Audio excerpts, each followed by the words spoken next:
We have more now on that breaking news out of New York. At least 19 people are dead in a 5-alarm fire in a Bronx apartment building.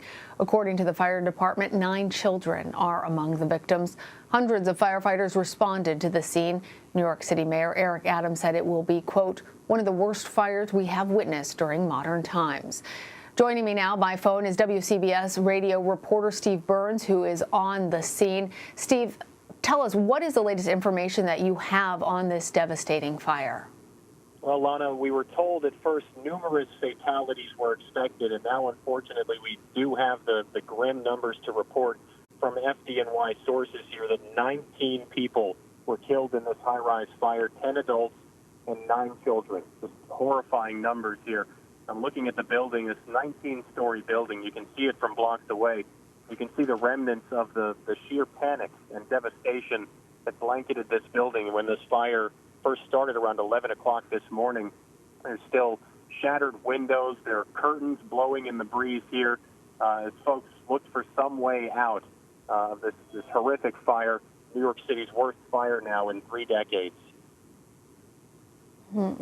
Can you tell us, Steve, anything more about how this fire turned into such a severe situation?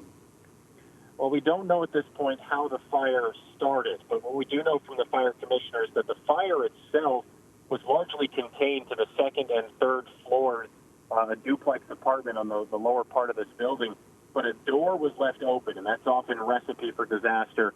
In this case, that door being left open allowed smoke to billow throughout the building, blanketing this building very quickly.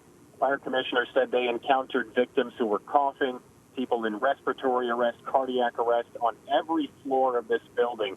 It's smoke conditions that he called unprecedented in his time with the FDNY. With the fire really contained to the 1st and 2nd floors, but that smoke all the way up to the 19th floor. You mentioned the situation with people being recovered and pulled from that building, coughing, having other types of respiratory distress. Do we know anything more about other people and how they're doing, other injuries in the building? Do you have a sense of those numbers, Steve? Well, the original update we got was 32 people with life-threatening injuries. So now that we can confirm that 19 people have died, that leaves, of course, another 11, 12 people with life-threatening injuries and another 30 people who had less severe injuries but were also taken to the hospital, along with a firefighter who was taken to the hospital with minor injuries.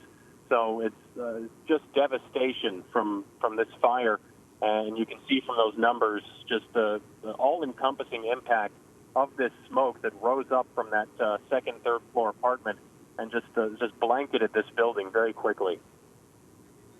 So horrible. Do we know anything about what happens to the people who were successfully rescued from the building? Are they going to be able to return? Is that building able to be inhabited? I would say at this point, probably not. I did speak to several people who made it out. One person told me his apartment was just basically everything was destroyed.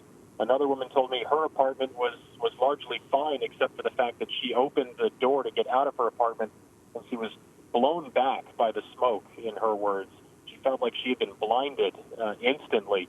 So some apartments are in better shape than others. What we know from the city right now is that a middle school around the corner has been opened up as temporary shelter. The Red Cross is on scene, handing out food, handing out water. But such a large building, again, 19 floors, there are likely hundreds of people who need to find temporary accommodations, and that's what the city is working on now. Again, 19 people dead in a 5-alarm fire in a Bronx apartment building. Still many more questions needing to be answered. Steve Burns with WCBS, thank you. We're going to take a break. You're streaming CBS7.